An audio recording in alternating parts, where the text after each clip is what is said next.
Hi అండి, welcome to Bhagyamma foods. మీరు first time మన ఛానల్ చూసినట్టయితే మన ఛానల్ సబ్స్క్రైబ్ చేసుకోండి.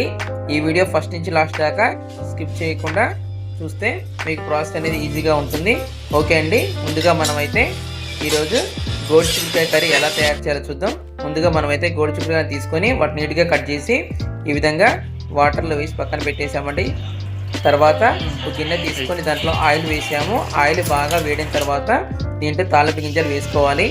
ఆ తర్వాత కరివేపాకు, అదేవిధంగా కట్ చేసి పెట్టుకున్న ఉల్లిగడ్డ ముక్కలు, కట్ చేసి పెట్టుకున్న పచ్చిమిర్చి, ఆ తర్వాత ఒక 2 టేబుల్ స్పూన్లు పసుపు, ధనియాల పొడి ఒక 1.5 టేబుల్ స్పూన్, అదేవిధంగా 2 టేబుల్ స్పూను అల్లం వెల్లుల్లి పేస్ట్ ఫ్రెష్గా పట్టింది వేసుకున్నామండి.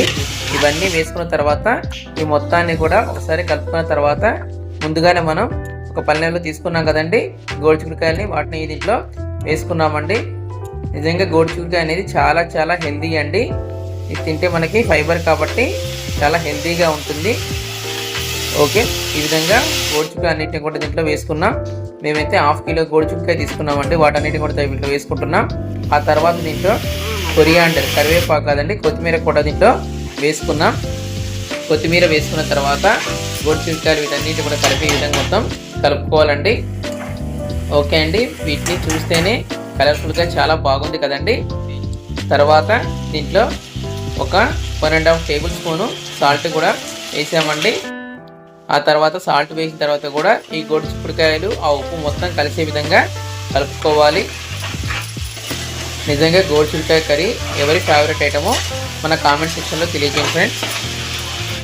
ఓకే అండి, తర్వాత దీంట్లో ఒక 1.5 టేబుల్ స్పూను కారం కూడా వేసామండి. చూడండి కారం కూడా ఎంత కలర్ఫుల్గా కనిపిస్తుందో కదండి. ఓకే అండి, కారం త్వరగా పాడవుతూ ఉంటుంది కొన్నిసార్లు. కొంతమంది అనుకుంటే వాళ్ళు ఫ్రిడ్జ్లో కారం పెట్టుకుంటే అది అనేది చాలా బాగుంటుందండి. చిల్లీ పౌడర్ అనేది ఇప్పుడు కూడా ఫ్రెష్గా అనిపిస్తుంది. ఓకే అండి, కారం వేసి మొత్తం కలిపిన తర్వాత కుక్కర్ మూత పెట్టుకొని ఓకే అండి విజిల్ పెట్టుకున్నాం. తర్వాత ఒక స్విమ్లోనే మనం ఉడికించుకోవాలండి. ఒక 3-4 మినిట్స్ తర్వాత చక్కగా ఉడికిపోయింది. కుక్కర్ మూత తీసాం. అంతే అండి, ఎంతో రుచికరమైన వేడి వేడి గోడు చిక్కుడుకాయ కర్రీ రెడీ అయిపోయింది. ఇలాంటి మరిన్ని రుచికరమైన వంటకాల కోసం మన భాగ్యమ్మ ఫుడ్ ఛానల్ లైక్ చేయండి. అదేవిధంగా ఈ వీడియో నచ్చితే మీ ఫ్రెండ్స్ అందరూ కూడా షేర్ చేయండి.